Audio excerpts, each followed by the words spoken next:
our very first story sharing event. We've never had an event like this before, and we hope that has opened an avenue for us to continue the conversation. Sometimes the conversations can be very emotional. However, it provides an opportunity for us to be open and to really connect with the rest of the community. The theme of this year is Integration, Black Excellence. Today's event was integration, sharing the untold stories. So we had a panelist of 6 people speaking from different aspects, whether it's multiracial experience, whether it's a successful businesswoman talking about her challenges to get to where she's at, whether it's a student from Algoma University, and so on. So really excited about how everything unfolded. It was an opportunity to get the community involved in a conversation, and I think that did happen today.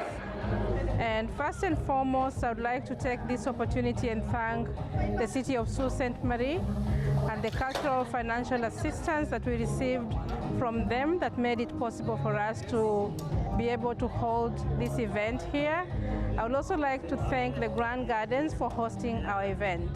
The idea of us coming together and putting this event up was to provide an opportunity of sharing among ourselves, as well as having the event be accessible and open to the public. It's a great moment of not only sharing, but also reflecting on the settlement journeys that each member or the panelists have had and shared in their lives. Because the stories shares from different perspectives. From one person coming from a refugee camp to successfully integrated in Canada, from a young person experiencing the challenging of being multiracial, functioning within the community of Sault Ste. Marie. So it really draws on different emotions for people, but what it shows from the community audience is the interest in culture and the awesome job that Sault Ste. Marie is doing in spite of its challenges to support immigrants within the community. It was a very powerful moment for every panelist to share their settlement journey with all of us. For me, I felt a moment in life where it walked me back to my own journey of moving and coming to Sault Ste. Marie. So being able to know that we have other members that have traveled the same path, and they can be able to reflect back and especially celebrate the successes that they've had moving here and being very thankful for the opportunity that Canada has provided them is something that we'll always be forever thankful for.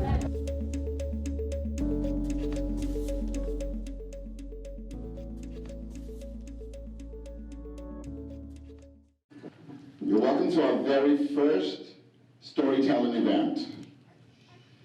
And it's a lot have gone into this, and we believe this is a great opportunity for you to hear perspectives, untold stories, and to shed more light in the light of integration and telling stories from different perspectives as a community.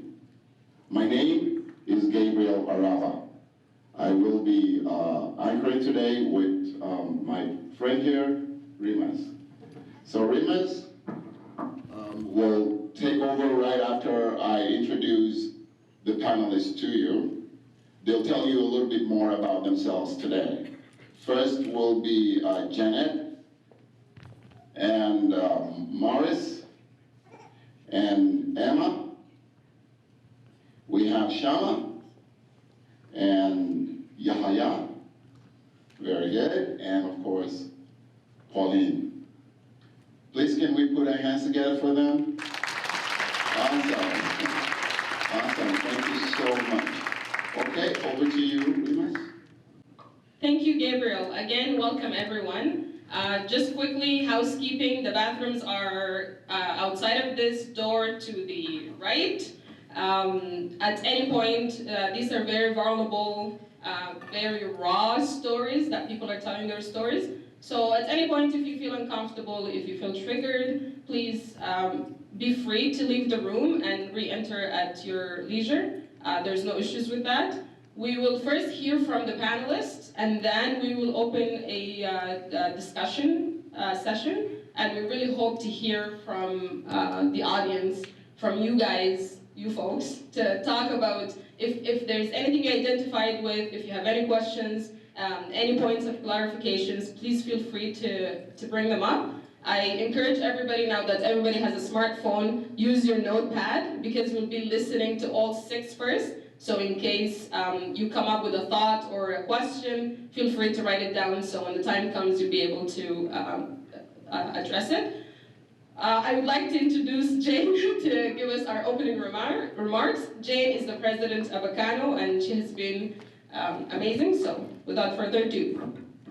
Thank you so much, Romance. I would like to take this opportunity to welcome each and every one of us today. Thank you so much for making time out of your busy schedule to come and be part of our very first storytelling event.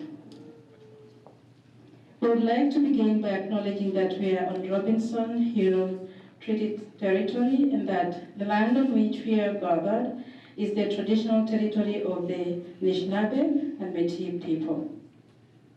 Each and every one of us is blessed to have been welcomed by them and to be here today. Today is a momentous occasion that ACCANO has brought us together to a storytelling event like this one.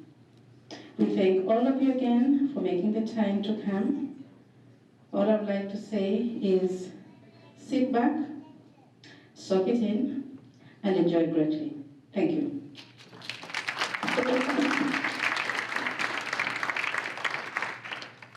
Thank you, Jane. And just one quick thought.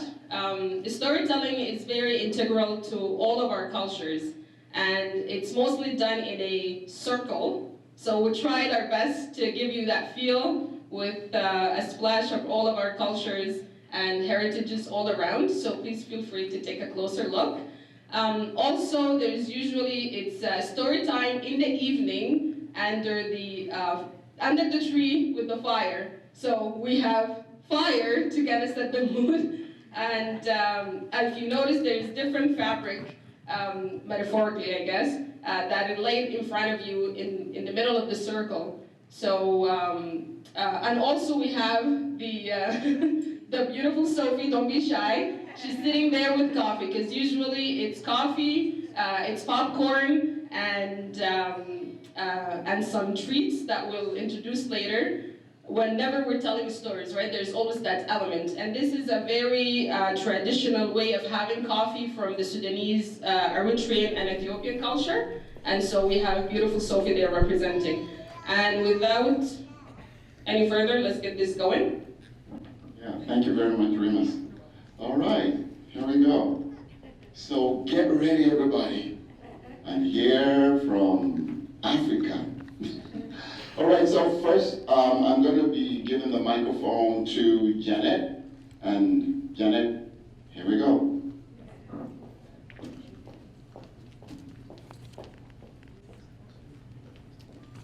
Well, hello everyone. My name is Jeanette, and I'm very honored to be here today to be your first speaker.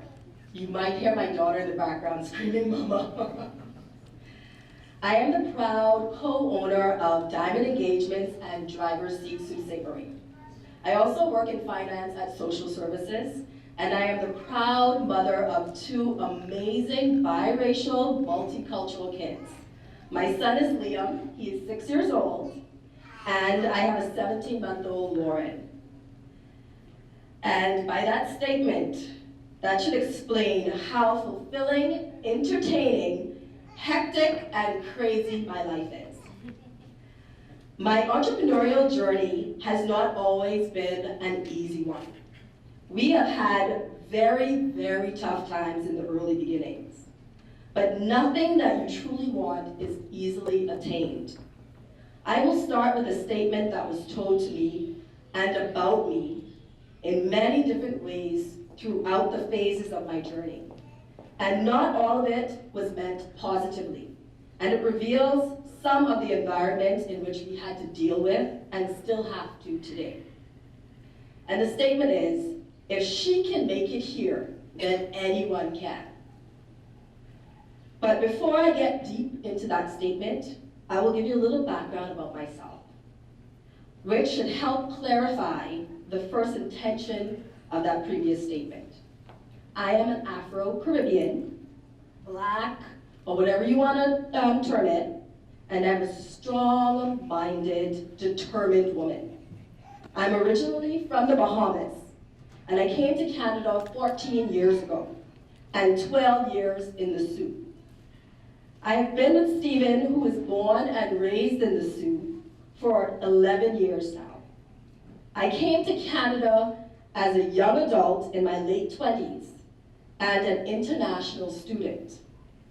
At that time, I already had my BEd in history, and I decided to come as a student to take up accounting and law. There were times that just a handful of us were here. So it's very beautiful today to see faces that look like me, and a lot more when I first came. So I want to thank you all today, and I look forward to telling my story.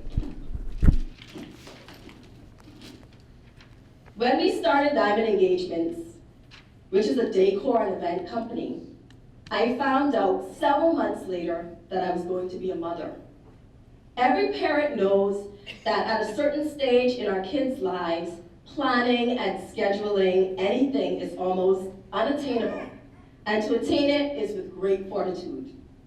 Now imagine starting a new business as an immigrant, or an outsider as you call it, and having a young baby. Now, for fun, let's now think about this, starting a second business called Driver's Seat when my son was 4 months old after having a C-section. Driver's Seat is what we like to call the transportation solution. So we provide you with designated driving and a lot of other services. And I like to think of it as entrepreneurs are built strong and very tough. As my previous statement, if she can make it here, then anyone can. I remember sitting down with my first client for Diamond Engagements. And from their first visual impression of me, I could see that they had questions. I was asked, why did I start this business in the Sault? Did I think with all the Italian-based people here that I would be able to start a wedding business? Especially not being here from the Sault or being clearly Italian. And they asked me, how do I think I would succeed? My response was that I didn't come here to be Italian. I didn't want to bring you the same old things that you're used to. What I came to bring you might be futuristic to you.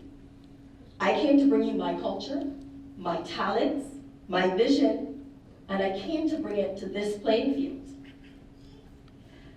I was asked, how do I think I would work out?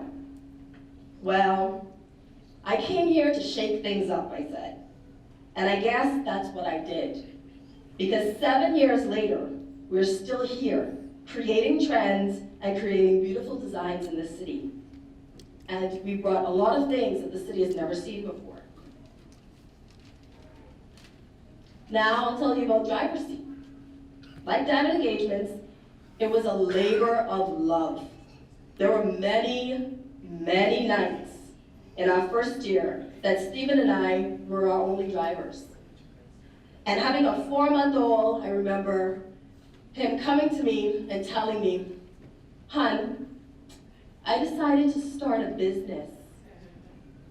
And I looked at him, I said, "I know, we're doing Diamond Engagements." He said, "No, it's called Driver's Seat." And I looked at him and I said, "What?" I said, "We just had a baby." But I could see the passion in his face and the love for what he wanted to do, and the encouragement that he gave me, and the trust that he gave me when we started diamond engagements. And I could only say, oh, okay. And I remember those first nights when we would take Liam, who was only about 4 to 6 months old, and we'd bundle him up in a snowsuit, where we got one call from someone at 1 a.m. or 2 a.m. in the morning, drunkenly saying, I need a ride. And we would take that ride. And we would do that, and I remember us sitting there and praying together, talking about it and saying, if we could only get one call this weekend. And then it went from 1 call to 2 calls this weekend. I wish somebody would understand what we're doing and give us a second call. And we kept taking those rides, just us in the early beginnings. And in our first year of being open, for a few months, we did 500 rides, just Stephen and I.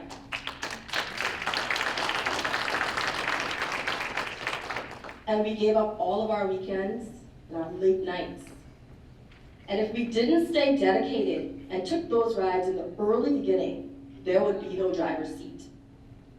If we had allowed the naysayers and the detractors, the competitors that would call City Hall on us every weekend, or our competitors and some of even our family and friends that told us that we weren't going to make it, no one would understand what we were trying to do. If we didn't believe in ourselves and believe in our vision, we would not be here today. If I didn't have a partner that had the strength, the dedication, and the fortitude that I had, we wouldn't be here today. If we didn't work extremely hard, took the very late nights for both businesses, the long hours, me tying my baby to my back and decorating, us taking the babies in the van and picking up that 1 ride or that 2 rides, we wouldn't be here today. As a mom of 2 young kids and a very tired mom, and I had 2 C-sections, and I worked full time, and then I would come home and I would work again full time for our businesses. And then I would have to really force ourselves to put quality family time in. And I had to take the time in teaching my kids my culture and my heritage, and all the cultures that made up who we are as a family. So if I didn't take the time, the dedication, the hard work for all these years, we wouldn't be here today. So to all my brothers and sisters, I want to end this by saying, if I can make it, so can you. Thank you. Thank you very much. Wonderful, wonderful. Well, thank you again, Janet. That was beautiful and very inspiring. What an opening. All right, so please get your questions ready, because we're going to take response from the audience. And regardless of what the questions are, please be free to ask them. That is why we're having this. We want to be able to address them as we go. So please note those questions, don't forget. So moving on, well, you know what? Before we move on, I actually would like to recognize Stephen. Please, a round of applause for Stephen, right there.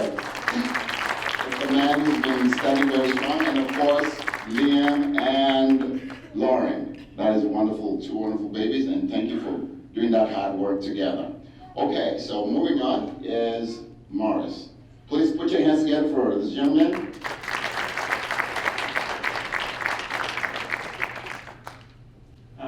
How are you, everybody? The name is Maurice Nahim. A little bit about me.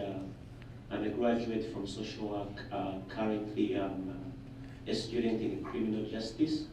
And a little bit about me, or expanding the presentation or the story about me.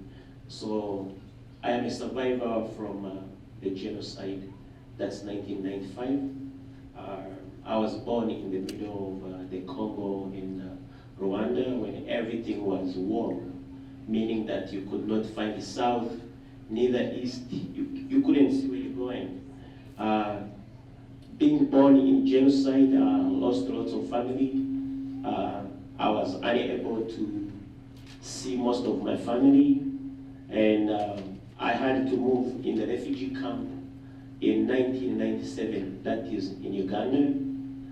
When I moved into the refugee camp, I was 2 years old, and I think the presentation is over there. So, leaving the refugee camp, as I told you, getting to be called a refugee. Getting to be called a refugee is a big transition.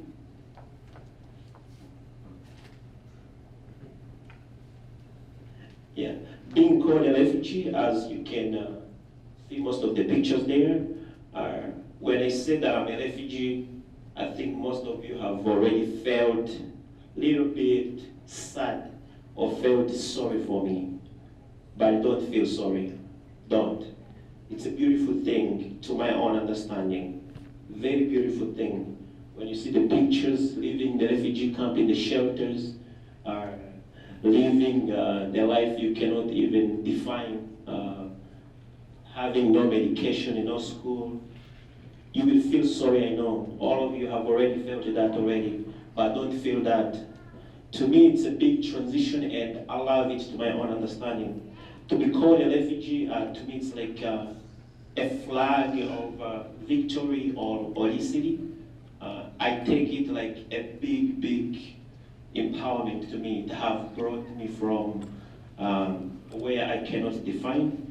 It's also like a sign of courage. Being called a refugee is like a drive of courage, a drive of victory, and it shapes somebody like to a different individual. Growing up in the refugee have gave me the understanding of gratitude, like being thankful for anything. I will appreciate everyone who is in the building, because my mom was able to care about me out of the genocide in the refugee camp for 16 years.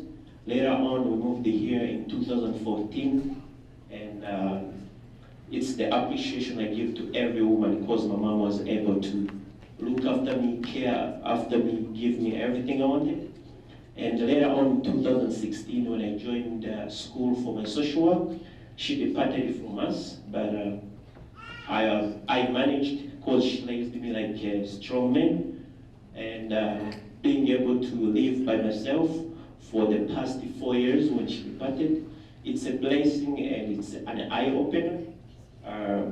But the most important thing that I think that is really, really good here is Canada. It's a beautiful place, multicultural. Despite the fact that my mom departed, I don't feel alone that much. I still have grief, but I don't feel alone. I got a big fun around here. My ACCANO members, beautiful people like Jen Omolo. She's a mom, she's an educator, and she's a strong woman, and she's a great person. And being thankful to Canada by saying that reaching here that we continue to embrace our culture. I have continued to embrace my culture. Being able to live in Canada is like you bring the assimilation ideology, whereby I have to keep my culture norms, I have to keep my culture, and it's just being grateful that Canada gives me that opportunity to keep my own culture and being able to adapt to their culture too. Transitioning in Canada has been something not, I can't say that it's easy, but not hard neither. Being able to reach here and give up everything, give up education and start over, because most of the education here is not accepted. The education from back home is not accepted here, so you have to start over, reaching here and starting over again. But being able to adapt to the culture, whereby they accept where you start from or what you bring with yourself, it's really great. And from all the perspective, I would say is being a refugee for 16 years, a decade and a half, have shaped me not for being a sad person, not for being a failure, not for saying that I'm not transitioning or whatever, but being a refugee has given me courage, and has given me, an understanding of being thankful and being gratitude for everything. Thank you so much. Wow. Thank you so much, Maurice. That's quite touching. Wow, what a story. Well, I mean, the first speaker actually put it right. If she can make it, then anybody can. But you're also adding to it that rather than grumpitude, gratitude is the way to go. I mean, over 10 years. The question that I'm beginning to wonder that may be popping up in our minds is, so what did you do with Christmas? All the 16 Christmases, all the 16 Thanksgiving, Easter, family, what happened? But we'll get back to that. Ladies and gentlemen, another round of applause to Maurice, please.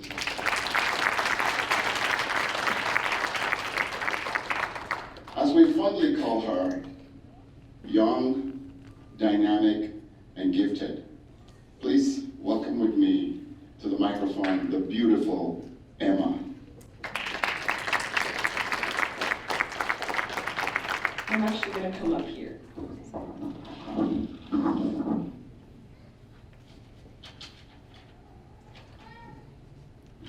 So, I remember the first time I actually realized I was Black. I had just started grade 1 at a brand new school, and of course I had known I was Black before, but it had only been a passing thought because I was constantly surrounded by white friends, family, but I'd never been so vividly aware as the day I was cornered in a bathroom by a group of girls asking me if I was adopted. They had seen my mom picking me up from school, and they realized that, astonishingly, she was white. And it was the first time I'd felt so uncomfortable with myself and with my race. It was kind of the pivoting moment in my life where I really realized that I was quite different from a lot of the people that surrounded me in this community. The concept of race never really has made sense to me. It has no genetic basis. Just because my skin may be different from my mother's doesn't mean we aren't the same race. We're all Homo sapiens, and there's barely any genetic difference between my mother and I, other than the ones that make up our unchangeable and undecidable physical features. Yet we're still defined by our race. We build our whole personalities around it, and that's where you often lost me. Because not only am I Black, but I'm white. My life has been spent weaving through the stereotypes, the expectations put in place. I'm never Black enough, but I'm not white enough either. For a very long time, I felt like a fraud. I knew nothing about Black history, or my father's side of the family, or Black heroes, our food, our culture. I was angry at myself, I was angry at my father, I was angry at my mother. But when I finally did learn these things, when I finally built a connection with my father, with the Black side of my family, my feelings didn't really change.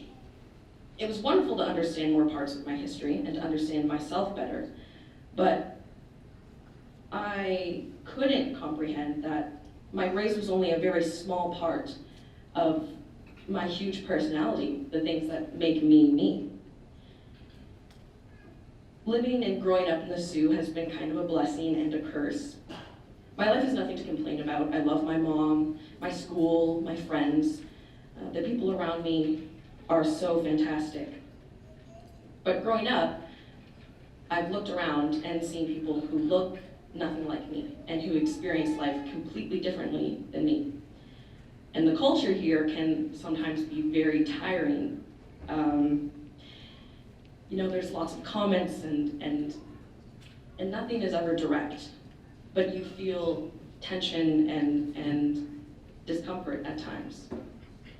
There was times where I wanted so desperately to just be normal and to fit in. I tried to ignore ignorance, the daily comments of, "You look so good with straight hair," or to be less opinionated. But only recently have I truly realized that my opinionated nature is not something abnormal, that even though my interests may not be shared by many of my peers, It doesn't mean that they're not cool. I've grown in these thoughts and in myself recently and mostly because of my love for art. I am an artist. I participate in photography, in musical theater. I'm in chorus musical theater program. We're putting on sad music. I write, I draw, I do all of the things, and I think recently I've developed a lot of my political and ideological ideas and opinions because of my art. And when I was writing this, I was having a really hard time trying to explain my story and my experience. So I thought the best way to do it was to write a poem. So I'm going to read a poem for everyone here to better express myself. And the poem's name is called Ugly. Her inky skin shines under the molasses sun. Dewy as a dark swamp, she longs for something more. To shed her skin like a snake, to slither under the hot savanna nights. Praised and loved, still the words she drinks stain her fat, meaty lips. It's a sour taste, same as the feelings of pale fingers threaded through the jungle on her head. The frizz, the mats. They want it until they don't. They love it until they won't. And she's lonely.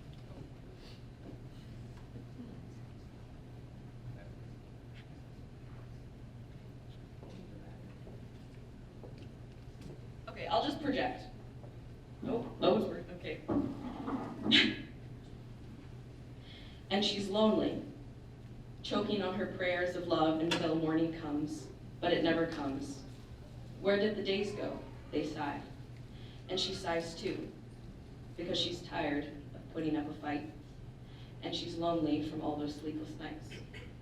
It's the small things, the not meant like that things. Sometimes the silence feels heavy. She cries so loud the ancestors cry with her. Crying for the injustice, for the bruises heavy on her heart. Emma, we can't hear you. Yeah, what? Come in the middle, baby. I'm working on fixing it.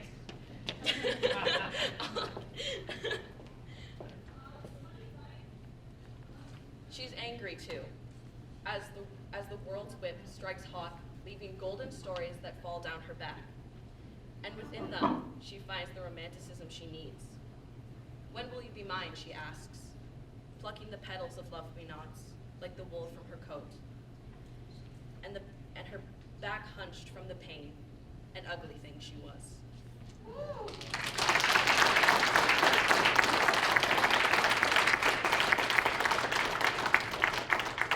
right, that was a struggle, but that was a poem I wrote last night to better express myself and to try to tell my story through the art that has helped me develop myself and my love for my culture and for my history. I think art is one of the most important things. It helps us express complex feelings and emotions and to understand other people's emotions and feelings through lenses like paintings, photography, videography, so many different mediums. The reason I think I am so creative is because of my mother and my father, two of the most inspirational people in my life, who both embrace and are very proud of their culture and their opinions. Thank you. There's the mic. I wouldn't be the artist I am without them, and I don't think any of us would be here without art, without a way to express ourselves. And so to close out my remarks, I want to read one more poem by a fantastic Canadian literary, George Eliot Clark, who was born in Nova Scotia and creates some of the most beautiful poetry highlighting Black excellence. So I'm going to read this small poem to kind of finish off my statement and explain how I feel. Wipe away tears, set free your fears, everything is free. Only the lonely need much money, everything is free. Don't try to bind the love you find, everyone is free. Your lover's yours, surrender force, everyone is free. The sun melts down, spreads gold around, everything is free. The rain is spent, lending flowers scent, everything is free. The love you live, the life you give, everything is free.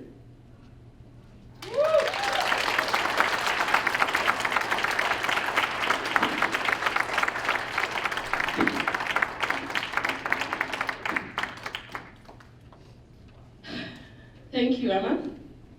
I'm gonna get emotional. But as a mother of a multiracial child, this touches me deeply. And so this is why ACCANO is doing this. It's doing this for you, Emma, for Liam and Lauren, for Miriam, for all of our children who are biracial or multicultural, or they just happen to be in this culture and not feel like they belong. Like they don't feel like they're here or there, black or white, Italian or English, or whatever the other variations of people mixing and bringing life in this world. So again, thank you, Emma, and please put your hands again to Emma. Thank you.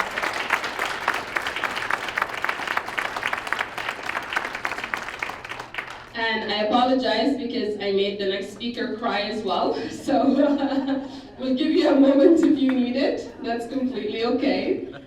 I would like to welcome Shama Arbab. Shama has an incredible resettlement story, and I will not give any more of her story, and I'll let her speak to it. Sorry, Shama. I know.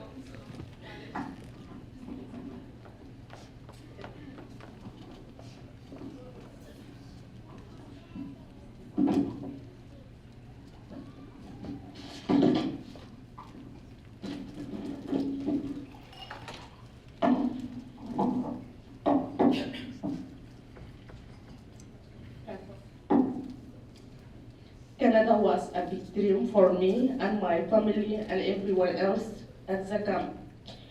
We were the first Sudanese family to leave the camp to Canada. Can you imagine how overjoyed we were? Momentarily, we did not remember that we had never seen snow and that we were leaving the circle of friends we had made at the camp.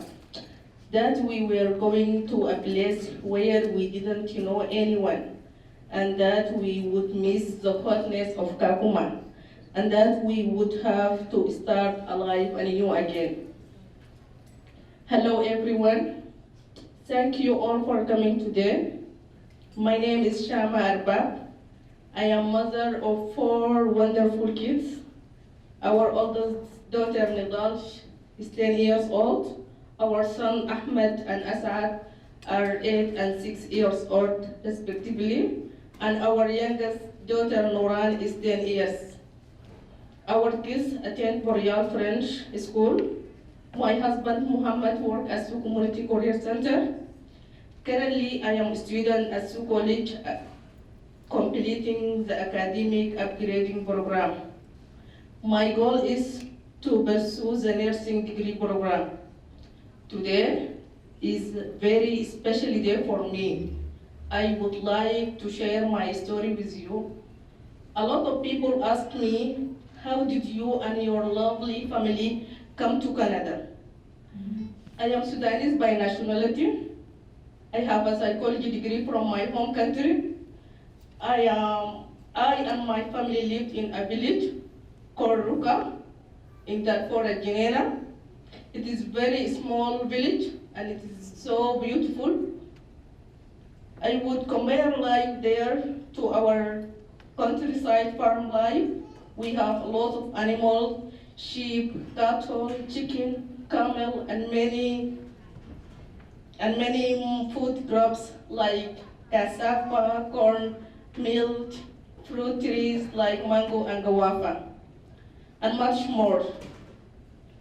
The year 2003 was very sad one for me, my family and village.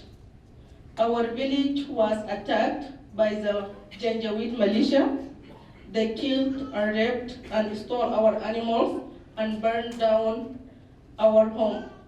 We had to flee for our lives, and many people never made it alive. I am lucky and I'm blessed to have escaped the war and found safety in Kakuma camp in northern Kenya.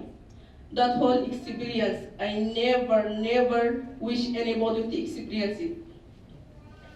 Life in Kakuma was very challenging. We had ration food cart.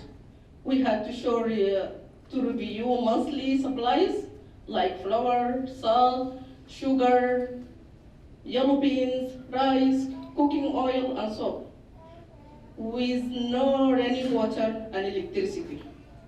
We spend many hours looking for firewood and water. Kakuma is very humid and hot and has lots of mosquito and huge poisonous scorpion. Therefore, malaria is common. Ahmed and Asad were born there. My life became very hard. Then I had to look for a job. Luckily, I found work with Jesuit Refugee Service. I worked with special needs kids. I would carry Ahmed on my back. I have to walk 1 hour. I have to walk 1 hour every day, each way. I save the transportation money to treat my kids, like fruit or vegetable.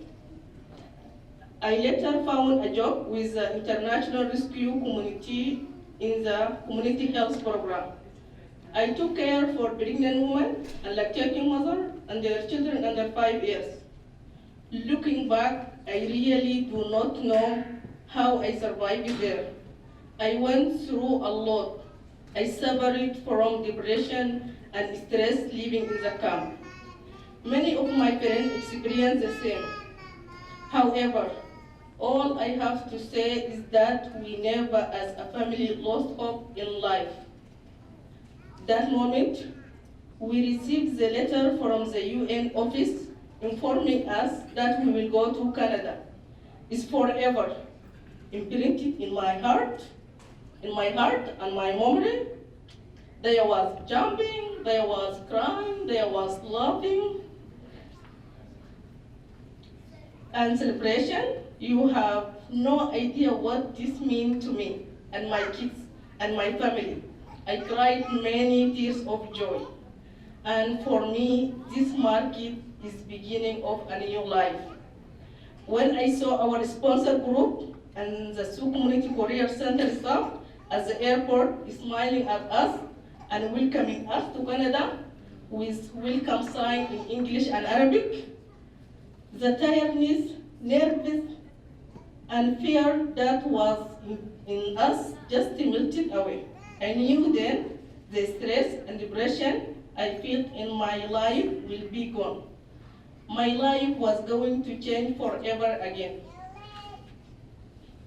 We were first settled in St. Joseph Island, and in no time, the sponsor group became our family. My children called them Aboba, Grandma, and Giddo, Grandpa. We learned a lot from each other. They teach me how to make pancake and pizza and bake banana bread. We shared our traditional meals. We taught them some Arabic word and about halal food and our culture and religion. Most importantly, for the first time in my life, I had a birthday celebration. I felt valued and I felt loved. As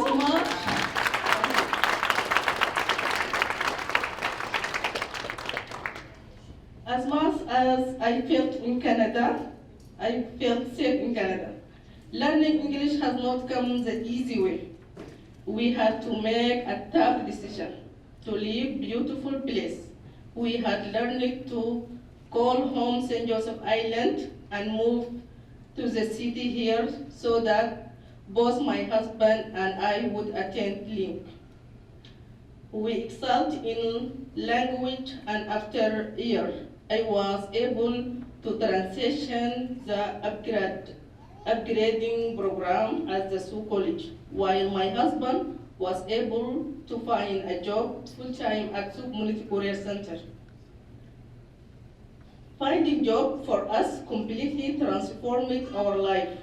We were able to save and buy a car, as well as for the very first time in our life, we mortgaged a home in Canada. This was a dream come true. Things that were distant dream in my life have come to pass. Who would have known that I would be in beautiful country like Canada? Who would have known that I would be able to drive? Who would have known that from the little Warrenton village we could lose everything, and in less than 3 years our life would turn around? Who would have guessed any of this? I thank God for saving my family and give us a great life. I am forever thankful to our sponsor group. They are there. I am forever thankful to all the support we got from the Sault Community Career Center. I am forever thankful to ACCANO and all the wonderful new friends we have met. Last but not least, I will forever be thankful to Canada. After a difficult journey, we were able to find happiness and rebuild a good life in Canada with our new family, my sponsor group. Thank you very much. Thank you all for listening to me.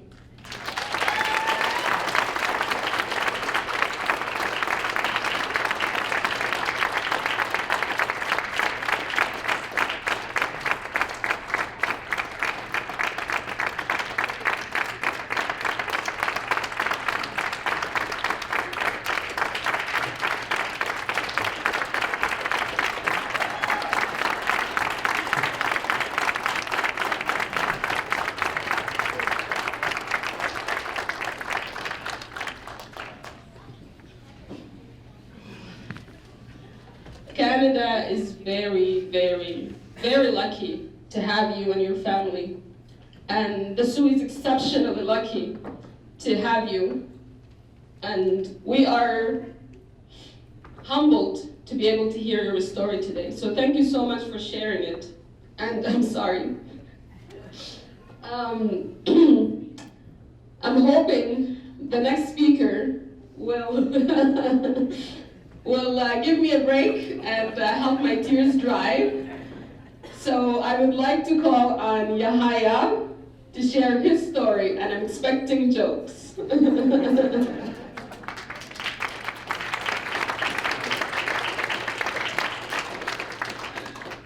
Thank you very much, and hello everyone. I think there's been very beautiful stories of, I hear from all the other people, and everyone has good things to share. My name is Yahaya Alphonse. I'm probably the only Yahaya in the Sault, so once you get that name right, you won't find anyone else with Yahaya. It makes me feel special, just like Yahaya, it has to be me, it's no one else. So my story is going to be, emotions up and down. I'll try to make it fun. I mean, I have no option, it just happens. Yeah, I have some slides here, so I'm going to be sharing my story, my life, the story of my life, through the lens. Yeah, okay. Through the lens of me as a Black Christian. I'm from Nigeria. That's the picture by the right. People always tend to think in Africa, we don't have like houses, like large buildings. And then they think, I think it's like when people watch Tarzan and they're swinging through trees. And so you're expecting us to be like swinging through trees. But we have buildings, we have like actual buildings. And yeah, like we have cars also. We drive cars, like, it's not like we ride hyenas or something. It's like that in Africa, and that's Nigeria, that's where I'm from. I'm from Lagos, the northern side of Nigeria. To the left is my well, not my complete family because my parents are there, but my mom and my dad and then my two other brothers. We're three boys. As you can tell, my younger brother is way younger than us. Actually, there's a 10 years gap between me and him. And they said it's unexpected. At first, I didn't understand what that meant because I was like a baby. You know, I'm just enjoying my life. And then mom comes back home one day and she says, oh, we're having a baby. I'm like, after 10 years? She's like, it's unexpected. And so what I'm thinking is baby just comes out of nowhere. I'm coming unexpected, but it wasn't like that. I'm like, y'all are trying to mess up all the plans I had to be the last born and enjoy everything. But so yeah, that's my family, my two other brothers, and they're both in Nigeria right now. And yeah, I came to the Sault in 2016 summer, and it was a wild experience at first for me because, you know, just the change in the environment as a Nigerian, the change in the kind of people you see, the community, trying to meet new people, trying to find out, you know, who's who, trying to make friends. It was a tough thing, but I'll go through that. Oh, is this the next slide or the previous slide? Okay, yeah, the next slide, yeah. So that's me in Canada. That's me with the picture in the snow. Everyone does that when you come here because when you see that amount of snow, it is not normal. It's like, why does it snow this much? And I'm like, you know, I might take this picture just to show them what I'm going through, like the horror, like, oh my goodness. Yes, and then over the right, that's the first ACCANO gathering we had here. ACCANO has actually been, it's very, very wonderful for all the immigrants here because it provides this venue for us to meet each other and get to know other people who are like you and who are going through challenges like you, and you know, strengthen each other, you know, strength in unity. And that was where I probably can get my phone just so I don't forget anything else. That was where I took that picture. She's just a friend, just in case you're wondering. Yeah, so that's me, new in Canada. Like I said, I came in 2016, and we should go to the next slide. So I'll go to the important thing. Yes. Integration and adjustment. And so I'm taking a very rare program in Algoma. I'm taking biology and political science as a combined degree. I went to my biology class the first year, and we were only 3 blacks in the class, and we were like 60. And now it's changed.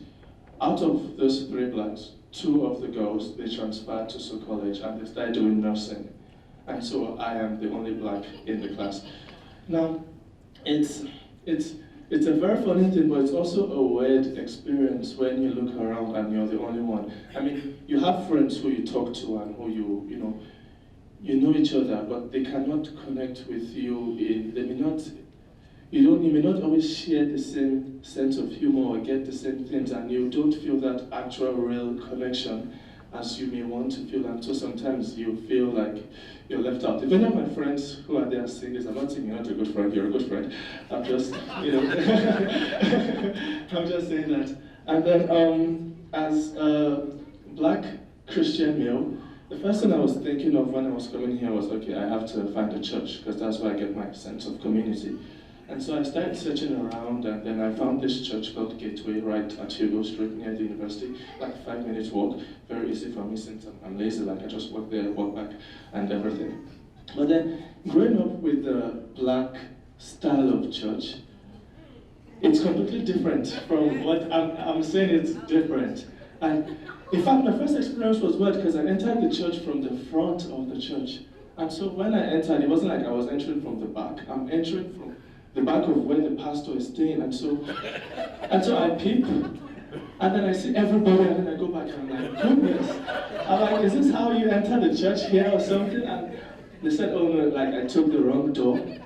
But then I stepped into the church, and we were only 2 black people there, but then that day, there was no other black person, it was just me. And so that was like another experience where it's like, I'm the only black person. And so you can get how this continuous occurrence of you being the only one of your kind makes you start feeling a bit, I won't say insecure, but a bit uncomfortable, where you're like, well, am I in the wrong place? Is something wrong? Like, is everything fine? And that was what was happening there. Another thing, you can see that guy there is dancing. We're very expressive. So we like to dance in church. Like, oh, in church I'll take off my shirt. I'll like go wild, like I'm crazy and I'm sweating. But then I had to like adjust to the kind of slow, or not always slow, but like kind of, you know, style here where you move. I mean, you know what I'm saying, yeah? But then we kind of go wild, we go around in circles. And so it was a tough adjustment. And then for us, spirituality happens to be a big side of, you know, Africans and a lot of people too. And so if you're not if you're not doing what you feel connect to spiritually, sometimes it affects your other aspects of your life, like mentally, emotionally, and everything. Because like all these things are connected, and so you can see how all these things begin to play a role in how you feel and how you integrate into the society in general, yeah? And then the next one, in Africa we have a huge thing with respect in a different manner, where if an elder person is talking to me, I can't look at them like in the eye, like, oh no, poke my eye out, and I can't do that. You have to, you know, kind of look down. But then it's different here, where when people talk to you, you can look at them and they want you to respond to them. And so I had to adapt to that when I came here. I was talking with my professor, and he's trying to caution me about something, but I can't look him dead in the eye. But then what he's thinking is, does he lack confidence, or is there something on the ground? Is he not listening to me? Is he not paying attention? But then that's not the case. It's like, it's just something intrinsic in the way I was raised. And I think it's something like we all need to be aware of when we're meeting people from outside the community, that sometimes when they're looking down, it's not like they're not listening to you or they're not taking you serious. It's just they're aware of respect, in the sense that I can't look at you eye to eye when you're giving me advice. It's something we kind of learn growing up here. And yeah, you can go to the next slide. I'm trying one more time. Next thing is challenging your mindset. And so I'm trying to give all of us a challenge that we have to adapt as we're getting new people in the community, like new immigrants and everything. We have to understand that they may have different ways of thinking than us, and they won't just switch all of a sudden. It may take them some time for them to change, and so you should give them that space, not being too forceful on them. As you can see over there, that's a picture of me going skiing. I went skiing, yeah, like me. It wasn't someone else. It's not Photoshop. I went skiing. It's crazy. I went on the Bunny Hill. I heard it was easiest hill. I almost died. I'm coming down full speed. I didn't know how to slow down, and so I'm just going, and then my legs are shaking. And then I'm increasing in speed, and I'm like, okay, like, how do I stop? And then everyone, they think I'm doing it well. They think, oh, maybe he knows how to ski, and I'm like, oh no, I don't. And so I start shouting. I'm like, help, help, help. Like, I end up crashing. But yeah, and then the other one is me going out in the snow. I have to hide everything. I have to cover my face. Like, you can't see my face because it's cold outside here. I'm not used to this. But the continuous challenge of trying new things. And so you understand that when we come here, we may not just be able to do everything, everything like you do, or we may not just react to things the way you do. We may not integrate into the society as fast as you expect us to do. So sometimes you may have to give us that space to understand it's a process. And sometimes you also want to help us with that community. Like if you saw my previous picture where I had the biology one, I was the only black person there. But it's like, they were the ones who helped me and gave me advice on like, okay, you do this way, you do this that way. And that's the role that all of you have to play. Like, you people are the ones who are here, and you're the ones that have interest, and you're the ones who can take on this burden to help us integrate into the society. And I'm probably going to wrap it up with there, just for time. And so yeah, help us integrate into the society. Thank you, everyone.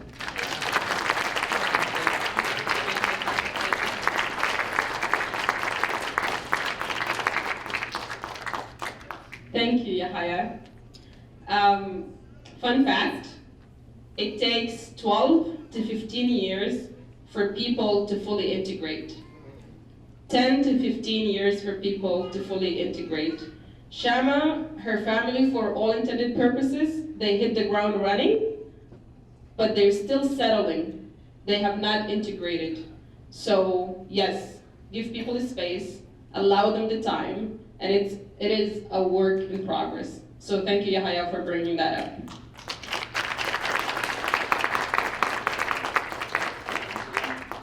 And our next speaker to conclude the storytelling session is Pauline. And after that, you smell it in the air. It's not love, it's lunch.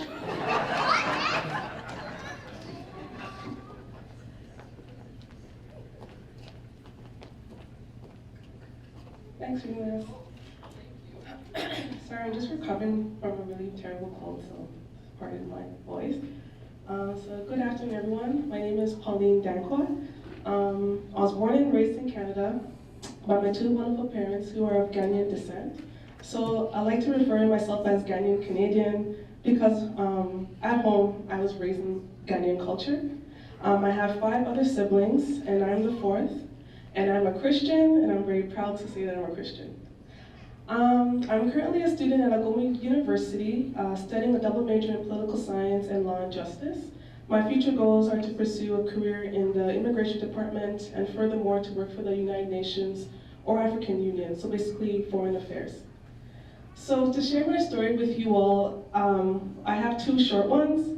The first will be about my journey with black hair and growing into a society that was predominantly white and Asian. A society where although I had many of my own people around, I still felt that dominance of other races and cultures around me, and that is okay. My second story will be focused on how a black woman like me has made it through the institutions of academia with the misconceptions of us and the stereotypes that follow us. So, black hair, why is this even a topic? Because black hair to me is my identity. Without it, I would feel a piece of me is gone. Something is very spiritual and beautiful about our hair. But the reason I chose this topic today is to discuss some of the challenges I went through growing up. My hair, as you can see, is now silky straight. It is an afro. I call it my kinks because my hair is kinky, coiled, and thick. Growing up in school, seeing all the white girls, Indian girls, and Asian girls with their long silky hair seemed appealing to me because it was soft, because everyone adored it over mine. I admired how soft it was. I would always imagine, wow, the pain I go through every day just to comb and wash it, these girls will never have that problem. I grew up resenting my hair, wondering why God gave me this hair, why is it so curly, so tight, why is it so hard to comb and blow dry? I used to question God at times because I wanted my hair to be soft and manageable. I rarely seen girls like myself in storybooks or had dolls that were black. I didn't play much with dolls, but if I did, it was never a black girl doll. It was a white doll. You just couldn't find them to purchase that easy back then. So I grew up knowing my hair was different from the majority of humans living on this earth. And I grew and realized that my hair is just not the same and I have to find ways to make it manageable. So I did. I became a hairdresser and started to do hair for myself and many others who looked like me. I even did some of my white girlfriends and my brown girlfriends' hair. But I still was not comfortable with showing and embracing my natural hair. And that right there was the problem. And this was because growing up, watching movies and shows, everyone's hair was always straight. Even some of the black people I would see, their hair was definitely straight too. It was taught that our hair had to look neat for interviews, weddings, parties, schools, you name it. But this is my hair. It will always be curly, just not a white girl's curly. I started to love myself more and embrace who I was more. It took time and healing to get here, but I managed and started to not care what others thought and just started to release and embrace my natural hair. I started doing presentations and educating and empowering others about it. It is important for black women to uplift other black women when it comes to black hair issues. Our hair is our glory and it is our identity. The many reasons a lot of us wear weaves and wigs and braids is not because we do not want to show it, it is because we are protecting our hair underneath. In the wintertime, our hair is very dry, and the dry and cold weather is not safe for us to be exposing our natural hair, so we protect it by using braids and weaves. Some of us still struggle with going into interviews thinking that our hair does not look tamed or that it does not look presentable. But what is presentable? Who determines what that means? When it comes to a black woman's hair? Well, I can answer that for you. I do. I determine what is presentable. The afro became a powerful political symbol that reflected the pride one had in their African ancestry during the civil rights movement. it's important that we ought to research and understand the power that comes with our hair. So this is my natural hair. It grows upwards, as you can see, and this is just how God made me. So all my sisters and brothers, love yourself and love your hair, and you'll be the most powerful being in the world. My second topic is about my experiences in the academia and how I got to where I am today. In my late teenage years, I always thought I'd be a dancer, soccer player, or something in the arts. I never felt I was smart enough to pursue other professional careers, such as being a doctor, lawyer, dentist, teacher, you name it. And if you're an African, those are the only like 4 type of professions that you're supposed that you can aspire to. I felt this way because constantly I would hear all Black people are good or that we're only good at singing, sports, hair, and cooking, which is all kind of true, but it's not all that we're limited to. You wouldn't really hear people discussing the successes of Black people who are doctors, educators, lawyers, nurses, engineers. Even in school, we were never taught about any Black inventors. Black history was always about slavery and never about the success of our people. Let's talk about Black Wall Street and how much we were thriving until the white man burned it down to the ground. Let's talk about Black innovators who changed the way we live through their contributions, from caller ID to the traffic light to the ironing board. But to get back on track, I realized all I needed to do was push and push a little more, to filter out all the negativity and stereotypes of limitations, that I wouldn't be successful, that my place is not in the kitchen or the hair store, but that it can be that it can be in many places at one time. This feeling of doubt is a powerful thing. It is my worst enemy, and it has not made it easy. But I learned to let it stay behind me. I have learned to say doubt does not define me and I am strong. I went to college after a 2-year break of high school. I really didn't know what to do, and I believe it was because I just didn't believe in myself. I went to Sheridan College for their 2-year general arts program and played soccer for the university. It was fun, but I just wasn't focused. I was only focused on seeing if soccer could be my outlet, but I did not get the support from my parents because they kept instilling in me I can do other things. I didn't do well those first 2 years and ended up leaving and got an amazing job as a pre-delivery inspector for newly built condos in downtown Toronto.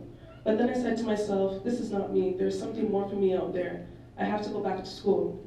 And so I did. I pushed myself and went back to Sheridan and graduated. Then in 2016, and that in mind, I came to Algoma U. I thrived here. I had come here thinking I would just breeze through these 4 years, not get myself involved in anything, but who was I kidding? In my first year, I ran as Vice President Campus Affairs for the Algoma University Students Union. I then built the courage and ran for president, being the first Black female to do so, and became successful.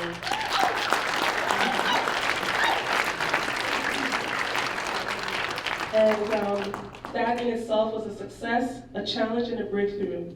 I never thought I could be a president for an entire university. I became a resident advisor, and for all my years here, and one of my highlights of my presidency was the creation of a Black graduation at the university. So why do I feel it is important for Algoma U to have a Black graduation? Well, from my personal opinion, it pains me to see Black graduates at universities being rushed off the stage during one of their biggest moments in their lives. For Black people, graduating from college or university is a big deal. It's hard enough for us to even stay in school. So all the blood, sweat, and tears should feel worth it the minute you walk across that stage. No one deserves to have that moment taken away from them or devalued. Participating in a Black graduation unifies us. It gives us a sense of community and belonging that Black people are so often searching for in today's society. I feel like we all need to feel that unification. We just want to feel recognized and have the same opportunities as everybody else. A Black graduation is not a hold your applause until the end kind of ceremony, like our high school or most college and university graduations. We should be able to be ourselves, yell, cry, and sing for joy. It's a ceremony full of emotion and an exchange of wisdom from one generation to the next. And it's an intimate occasion where we talk about the issues we're going to encounter as we delve into the real world. We receive much needed advice from faculty members of color and their advice as part of the ceremony. But to get back to my story, I never ever thought I could be a president for an entire university. And I started to realize that I needed to get all those negative thoughts out of my head and start believing. The support I received from ACCANO was always a blessing. The support from my professors, like Dr. Banji being one of them, who I appreciate very much. And now I'm here with the experience of politics, relationship building, community care, and leadership. qualities and aspirations I didn't know were going to become part of my life. So to conclude, I share my story today to encourage and uplift my young brothers and sisters coming up, to never give up and to love the skin you are in because you're beautiful, being Black is beautiful, and we are all one nation. Peace and love, and God bless you all. Thank you.